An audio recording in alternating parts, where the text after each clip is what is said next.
Friends, ಸಾಮಾನ್ಯವಾಗಿ ಪೇರು ಗಿಡದಲ್ಲಿ ಕಾಯಿ ಜಾಸ್ತಿ ಬಿಡಲು ವರ್ಷಕ್ಕೊಮ್ಮೆ ಪ್ರೂನಿಂಗ್ ಅನ್ನ ಮಾಡ್ತಾ ಇರ್ತಾರೆ. ಆದ್ರೆ ಇಲ್ಲಿ ರಾಯಪ್ಪ ಅನ್ನುವಂತ ರೈತರೊಬ್ಬರು ವಿಶೇಷ ಟೆಕ್ನಿಕ್ ಅನ್ನ ಬಳಸಿ ಅಧಿಕ ಹೂ ಮತ್ತು ಕಾಯನ್ನು ಪಡೆದಿದ್ದಾರೆ. ಯಾವ ರೀತಿ ಮಾಡಿದಾರೆ ತಿಳ್ಕೊಳ್ಳೋಣ. ಸರ್, ಯಾವ ತರ ಮಾಡಿದ್ರಿ, ಸ್ವಲ್ಪ ಮಾಹಿತಿ ಹೇಳ್ರಿ ಸರ್. ಸರ್, ಇದೇನ್ ಕೊಂಬೆ ಇದೆಯಲ್ಲ ಸರ್, ಹಾ ರೀ. ಈ ಕೊಂಬೆ ಪೂರ್ತಿ ಎಲೆ ಎಲ್ಲ ಸೌರ್ ಬಿಡ್ಬೇಕು ಸರ್. ತುದಿಗೆ ಒಂದ್ ಇಷ್ಟು ಎಲೆ ಮಾತ್ರ ಬಿಡ್ಬೇಕು ಸರ್. ಇಷ್ಟು ಎಲೆ ಬಿಟ್ಟು ಎಲ್ಲ ಸೌರ್ ಬಿಡ್ಬೇಕು ಸರ್. ಸೌರಿ ಇಲ್ಲಿ ಸುತ್ತಳಿ ದಾರ ಬರುತ್ತೆ ಸರ್. ದಾರ ಇಲ್ಲಿ ಕಟ್ಟಿ ನೆಲಕ್ಕೆ ಒಂದ್ ಕಟ್ಟಿಗೆ ಹೊಡೆದ್ಬಿಟ್ಟು ಇದಕ್ಕೆ ಆ ಕಟ್ಟಿಗೆ ಕಟ್ಬಿಡ್ಬೇಕು ಸರ್. ಅಥವಾ ಕಲ್ಲಾದ್ರೆ ಇಡ್ಬೋದು. ಫುಲ್ ಕೆಳಗೆ ಕಟ್ಟಿದ್ರೆ ಈ ಗಿಡಕ್ಕೆ ಎಷ್ಟು ಬ್ರಾಂಚಸ್ ಬರುತ್ತೆ ಅಂದ್ರೆ ಜಾಸ್ತಿ ಬರುತ್ತೆ ಸರ್. ಪ್ರೂನಿಂಗ್ ಕಟ್ ಮಾಡಿದಕ್ಕಿಂತ ಜಾಸ್ತಿ ಬ್ರಾಂಚಸ್ ಗಳು ಬರ್ತಾವ ಸರ್.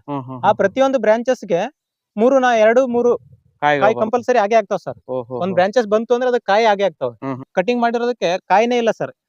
ಪ್ರೂನಿಂಗ್ ಮಾಡಿರೋದು ಇದಕ್ಕೆ ಯಥೇಚ್ಛವಾಗಿ ಕಾಯಿ ಸರ್. ನೋಡಿ ಸರ್, ಕಟ್ಟಿದೀವಿ ಎಲ್ಲ.